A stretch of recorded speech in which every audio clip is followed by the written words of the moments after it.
চলুন সরাসরি আজকের মূল বিষয় ঢোকা যাক। আমাদের আজকের এই বিশ্লেষণে আমরা এমন এক চাঞ্চল্যকর ঐতিহাসিক বিবরণ নিয়ে কথা বলতে যাচ্ছি যা আপনাকে সত্যিই ভাবিয়ে তুলবে। আমরা মূলত উম্মে জামিল নামের এক নারীকে নিয়ে আলোচনা করব। জানেন, আমাদের আজকের সূত্রগুলো বলছে পুরো কোরআনে তিনিই একমাত্র নারী যাকে স্পষ্টভাবে জাহান্নামে প্রবেশের কথা বলে দণ্ডিত করা হয়েছে। এটা কিন্তু নিছক কোনো গল্প নয়, বুঝলেন? এটা হলো অগাধ সম্পদ, প্রচণ্ড ক্ষমতা আর সবশেষে চরম পতনের এক অবিশ্বাস্য ঐতিহাসিক দলিল। স্ক্রিনে দেওয়া এই উদ্ধৃতিটা একটু খেয়াল করুন। কুরআনে স্পষ্টভাবে জাহান্নামে প্রবেশের কথা উল্লেখ করা একমাত্র নারী। এই একটা লাইনে কিন্তু আমাদের বলে দেয় আজকের এই প্রেক্ষাপট কতটা নাটকীয় হতে যাচ্ছে। আমরা এমন একজনের জীবনের গভীরে উঁকি দিচ্ছি যার কাছে অঢেল সম্পদ আর আকাশছোঁয়া সামাজিক ক্ষমতা থাকা সত্ত্বেও শেষ পরিণতি হয়েছিল একদম ধ্বংসাত্মক। কিভাবে এমন একটা অবিশ্বাস্য উত্থান পতন ঘটল, চলুন সেটাই আজ একটু খুঁটিয়ে দেখা যাক। তো আমাদের আলোচনার প্রথম পর্ব মক্কার রানী, সম্পদ, ক্ষমতা এবং অহংকার। দেখুন, উম্মে জামিল কিন্তু যেমন তেমন কেউ ছিলেন না। তিনি ছিলেন কুরাইশ গোত্রের অত্যন্ত প্রভাবশালী নেতা হাব ইবনে উমাইয়ার মেয়ে। তার বাহ্যিক ঐশ্বর্য ছিল চোখে পড়ার মতো। একদিকে স্বনামধন্য উমাইয়া বংশের অহংকার, আর অন্যদিকে স্বামী হিসেবে ছিলেন মক্কার অন্যতম শীর্ষ ধনী ব্যবসায়ী আবু লাহাব। কিন্তু মজার ব্যাপার কি জানেন? সূত্রগুলো বলছে তার এই বাইরের চাকচিক্যের সাথে ভেতরের অবস্থার আকাশ পাতাল তফাৎ ছিল। ভেতরে তিনি ছিলেন চরম অহংকার, মাত্রাতিরিক্ত উচ্চাকাঙ্ক্ষা আর রাগে অন্ধ। ঐতিহাসিক বিবরণ অনুযায়ী তিনি তার এই বিশাল সম্পদ আর ভীষণ তীক্ষ্ণ কথার জোরে মক্কার সমাজের রীতিমতো আধিপত্য চানাতেন।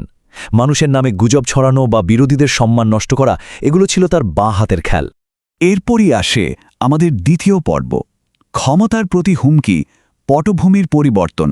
ঠিক সেই সময়েই মক্কার বুকে এমন এক যুগান্তকারী ঘটনা ঘটল যা উম্মে জামিলের পুরো সাজানো জগৎটাকে আক্ষরিক অর্থেই কাঁপিয়ে দিয়েছিল।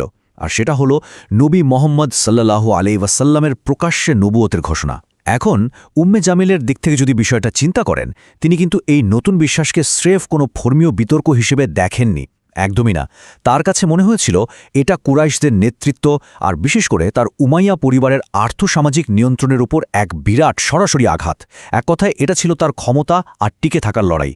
তো এই লড়াই থেকেই শুরু হয় তৃতীয় পর্ব, অন্তর্ঘাতের প্রচারণা, ক্রমবর্ধমান শত্রুতা। ক্ষমতা হারানোর এই ভয় থেকেই শুরু হলো এক পরিকল্পিত অন্তর্ঘাত। উম্মে জামিল আর আবু লাহাব মিলে ঠিক করলেন যেভাবেই হোক এই নতুন ইসলামী আন্দোলনকে অঙ্কুরেই শেষ করে দিতে হবে। আর এর জন্য তারা এক উন্মত্ত প্রচারণায় নামলেন। উম্মে জামিল কি করতেন জানেন? তিনি মক্কার হাটে বাজারে ঘুরে ঘুরে নবীর নামে পাগল বা জাদুকর বলে জঘন্য সব গুজব ছড়াতে লাগলেন। যারা নতুন ইসলাম গ্রহণ করত তাদের সামাজিকভাবে একঘরে করে দেওয়ার হুমকি দিতেন। এখানে কিন্তু শেষ নয়। সূত্র অনুযায়ী তিনি এতটাই নিচে নেমেছিলেন যে নবীর চলাচলের পথে নিজে গিয়ে পাথর আর কাটা বিছিয়ে রাখতেন। একটু ভাবুন তো, তাদের শত্রুতার মাত্রা কতটা ভয়াবহ পর্যায়ে পৌঁছেছিল। এখানে একটা অসাধারণ বৈসাদৃশ্য খেয়াল করার মতো। একদিকে উম্মে জামিলের সেই উন্মত্ত ঘৃণা, মিথ্যে গুজব, আর উম্মুল মুকমিনিন খাদিজা রাদিয়াল্লাহু তাআলা আনহার প্রতি তার প্রচণ্ড হিংসা। আর ঠিক উল্টো দিকে খাদিজা রাদিয়াল্লাহু তাআলা আনহার শান্ত, ধীরস্থির মর্যাদা আর অটল বিশ্বাস। উম্মে জামিল যখন মুসলিমদের সামাজিকভাবে বয়কট করার জন্য মরিয়া হয়ে উঠেছিলেন, তখন খাদিজার সেই শান্ত আর দৃঢ় অবস্থান উম্মে জামিলের সমস্ত নোংরা চক্রান্তকে যেন নিমিষেই ব্যর্থ করে দিচ্ছিল। এরপরই দৃশ্যপটে আসে এক মোড় ঘোরানো ঘটনা। পর্ব ৪, সূরা আল মাসাদ অবতীর্ণ, ঐশী ফয়সালা। সাফা পাহাড়ের সেই দিনের ঘটনাগুলো যদি একটু পর্যায়ক্রমে দেখি, দেখবেন সবকিছু কতটা দ্রুত আর নাটকীয়ভাবে ঘটেছিল। নবী প্রথমে কুরাইশদের সাফা পাহাড়ে ডাকলেন। এরপর তিনি তাদের এক মহাশাস্তির ব্যাপারে সাবধান করে দিলেন। আর ঠিক তখনই আবু লাহাব চরম অহংকার দেখিয়ে সবার সামনে নবীকে অপমান করে বসলেন। এই অপমানের রেশ কাটতে না কাটতেই এক চূড়ান্ত ঐশী জবাব হিসেবে অবতীর্ণ হল সূরা আল মাসাদ। সূরা আল মাসাদের এই অনুবাদটা লক্ষ্য করুন। এখানে উম্মে জামিলকে স্পষ্টভাবে ইন্ধন বহনকারী বা কাঠের বোঝা বহনকারী বলা হয়েছে। আমাদের সূত্রগুলো ব্যাখ্যা করে যে এটি আসলে তার সেই শারীরিক অন্তর্ঘাতকেই সরাসরি নির্দেশ করে। ওই যে তিনি নবীর পথে কাটা বিছিয়ে রাখতেন, ঠিক সেটাকেই। এটা ছিল তার সেই ভয়ঙ্কর অপকর্মের এক সরাসরি ঐশী নিন্দা। আচ্ছা, এই সূরা অবতীর্ণ হওয়ার পর কি হল? সূত্রগুলো এখানে একটা দারুণ চিত্তাকর্ষক ঘটনার কথা বলে। এই সূরার কথা শুনে উম্মে জামিল যেন রাগে একেবারে অন্ধ হয়ে গেলেন। হাতে বড় একটা পাথর নিয়ে সোজা ছুটে গেলেন কাবা প্রাঙ্গণে নবীকে আক্রমণ করবেন বলে। কিন্তু ঐতিহাসিক বিবরণ বলছে নবী সেখানে আবু বকর রাদিয়াল্লাহু তাআলা আনহুর ঠিক পাশেই বসেছিলেন, অথচ এক অলৌকিক উপায়ে উম্মে জামিল তাকে দেখতেই পেলেন না। ভাবা যায়, অন্ধক্রোধ মানুষকে কিভাবে চোখের সামনে সত্য থেকেও দূরে সরিয়ে রাখে, এটা তার এক অভাবনীয় দৃষ্টান্ত।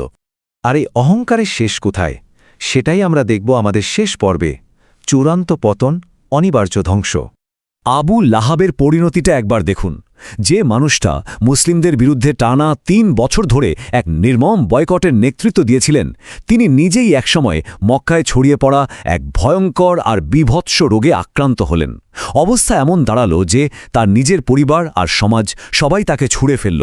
পুরোপুরি একা বিচ্ছিন্ন অবস্থায় তার মৃত্যু হল। আর দাফন, সেটাও হলো চরম অপমানজনকভাবে। দূর থেকে একটা গর্তে ফেলে তার ওপর পাথর ছুঁড়ে তাকে চাপা দেওয়া হয়েছিল। তাহলে উম্মে জামিলের কি হল? আবু লাহাবের মৃত্যুর পর মক্কার সেই দুর্দণ্ড প্রতাপশালী রানী, যিনি একদিন নিজের বংশ আর ধন সম্পদ নিয়ে এত অহংকার করতেন, তিনি একেবারে নিঃস্ব, দুর্বল আর একা হয়ে পড়লেন। সূত্র অনুযায়ী যে পার্থিব সম্পদ আর ক্ষমতা টিকিয়ে রাখার জন্য তিনি এত নিষ্ঠুরভাবে লড়াই করেছিলেন, তার কিছুই আর অবশিষ্ট রইল না। তিনি নিজেই যেন পরিণত হলেন চরম পতনের এক জলজান্ত প্রতীকে। তার মৃত্যুর ঐতিহাসিক বিবরণগুলো শুনলে সত্যিই গা শিউরে ওঠে। সূত্রগুলো উল্লেখ করে যে তিনি একটি বিশাল পাথরের নিচে চাপা পড়ে মারা গিয়েছিলেন, অথবা একটি রশি তার গলায় পেঁচিয়ে তার শ্বাসরোধ হয়েছিল। খেয়াল করে দেখুন কোরআনের সেই আয়াত, তার গলায় থাকবে পাকানো রশি, কিভাবে আক্ষরিক অর্থেই তার মৃত্যুর কারণ হয়ে দাঁড়ালো। এটি নিষ্ঠক কোনো বাক্য নয়, বরং অহংকারের বিরুদ্ধে এক অমোঘ ঐশী বিচারের চিরন্তন প্রতীক। আমরা আমাদের এই ব্যাখ্যামূলক আয়োজনের একদম শেষে চলে এসেছি। পুরো ঐতিহাসিক আখ্যানটা শোনার পর একটা গভীর প্রশ্ন কিন্তু থেকেই যায়, পার্থিব সম্পদ আর ক্ষমতা কি আসলে কখনো ঐশী বিচারের ঊর্ধ্বে থাকতে পারে? উম্মে জামিল আর আবু লাহাবের ইতিহাস আমাদের চোখে আঙুল দিয়ে দেখিয়ে দেয় যে অহংকারের ক্ষমতা দিন শেষে কতটা ঠুনকো।